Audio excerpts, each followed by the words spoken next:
उत्तर प्रदेश के मुख्यमंत्री योगी आदित्यनाथ ने रामनवमी के अवसर पर गोरखनाथ मंदिर में पूरे विधि विधान से कन्या पूजन किया।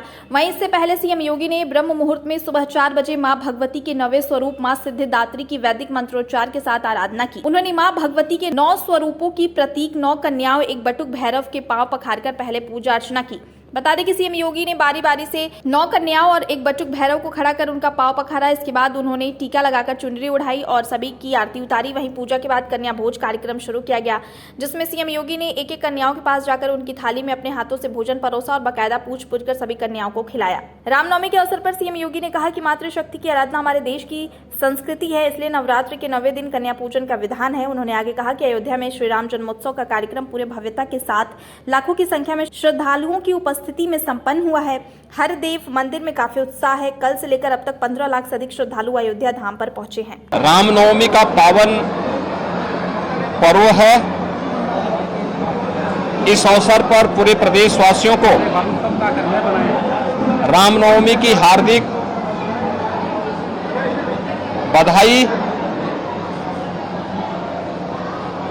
वासंतीय नवरात्रि की 9 तिथियों में जगत जननी मां भगवती के 9 अलग अलग रूपों का दर्शन करने के उपरांत पूजा और अनुष्ठान संपन्न होने के साथ ही नवमी तिथि पर मर्यादा पुरुषोत्तम भगवान श्री राम का जन्मोत्सव का कार्यक्रम भी अभी पूरे उत्साह और उमंग के साथ सभी देव मंदिरों में संपन्न हुआ है। आज प्रदेश के अंदर अलग अलग स्थलों पर अयोध्या में श्री राम जन्मोत्सव का कार्यक्रम पूरी भव्यता के साथ लाखों की संख्या में श्रद्धालुओं की उपस्थिति में संपन्न हुआ है। हर देव मंदिर में अयोध्या धाम में काफी उत्साह है, काफी उमंग है। कल से लेकर के अब तक 15 लाख से अधिक श्रद्धालु अब तक अयोध्या धाम पे पहुंचा है।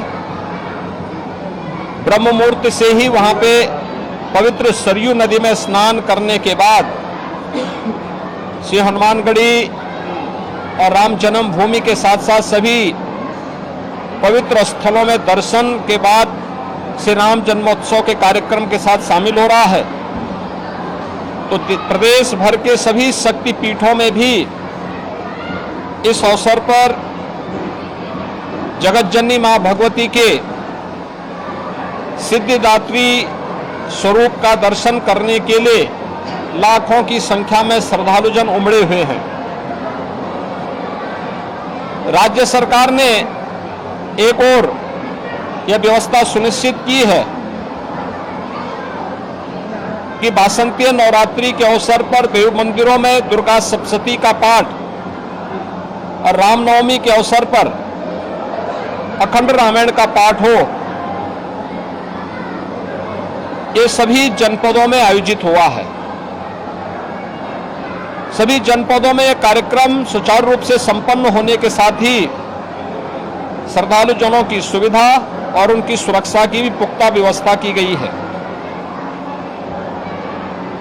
हम सब इस बात को जानते हैं कि धर्म हमें कर्तव्य का बोध कराता है। धर्म को हम मात्र उपासना विधि न समझे, बल्कि यह हमें सन्मार्ग पर चलने और हमारे कर्तव्यों का बोध हमें कराता है। और इसलिए सरकार के स्तर पर हर उस सात्विक वृत्ति को, सकारात्मक और रचनात्मक प्रवृत्ति को प्रोत्साहित करने का कार्य हमेशा किया जाता है और सरकार उसी कार्यक्रम को लेकर के निरंतर प्रयास कर रही है। मुझे प्रसन्नता है कि नवरात्रि के कार्यक्रम पूरे प्रदेश भर में पूरे उत्साह और उमंग के साथ श्रद्धालु जनों ने इस पूरे कार्यक्रम में भागीदारी बनकर के देव मंदिरों में, शक्तिपीठों में दर्शन किया और श्री रामनवमी के आयोजन में अयोध्या धाम में भी लाखों की संख्या में श्रद्धालु जनों की उपस्थिति इस बात को प्रदर्शित करती है कि सात्विक और रचनात्मक प्रवृत्ति तेजी के साथ आगे बढ़ी है। देश के अंदर आदरणीय प्रधानमंत्री जी के नेतृत्व में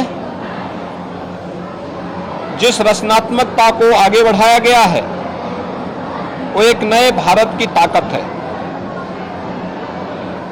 उत्तर से दक्षिण, पूरब से पश्चिम, आज पूरा भारत जब एक स्वर में प्रधानमंत्री मोदी जी के नेतृत्व में बोलता है ये भारत की ताकत का एहसास भी कराता है, भारत के सामर्थ्य को भी दुनिया के सामने प्रस्तुत करता है।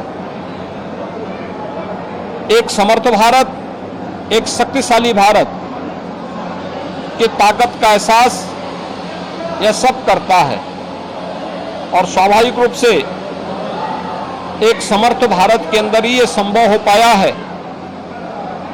कि राम राज्य की उस परिकल्पना को साकार किया जा सके जिसमें बिना भेदभाव के शासन की योजना का लाभ हर गरीब, हर किसान, हर नौजवान, हर महिला और समाज के प्रत्येक तबके तक पहुंचाया जा सके। इस सदी की सबसे बड़ी महामारी के दौरान सरकार की संवेदनशीलता और सरकार के सामर्थ्य को देश और दुनिया ने देखा है और इससे पहले भी अनेक जो कार्यक्रम जन कल्याणकारी प्रारंभ हुए हैं केंद्र सरकार के द्वारा, राज्य सरकार के द्वारा, वह भी हम सबके सामने है। आपने सबने इस चीज को देखा होगा, बिना भेदभाव के हर गरीब को शौचालय की सुविधा उपलब्ध होना, हर गरीब परिवार के पास सिर ढकने के लिए छत उपलब्ध होना, हर गरीब के पास एक स्वस्थ ईंधन की व्यवस्था उज्ज्वला योजना के अंदर उन्हें उपलब्ध करवाने की व्यवस्था करना, हर गरीब को विद्युत के निःशुल्क कनेक्शन उपलब्ध करवाने की व्यवस्था हो या फिर संकट के इस समय में हर गरीब को निःशुल्क राशन की सुविधा उपलब्ध करवाना, अनेक ऐसे कार्यक्रम हैं जिन कार्यक्रमों के माध्यम से प्रत्येक नागरिक के जीवन में व्यापक परिवर्तन करने के एक बृहद अभियान का हिस्सा सरकार बनी और सफलतापूर्वक उसे आगे बढ़ाया है।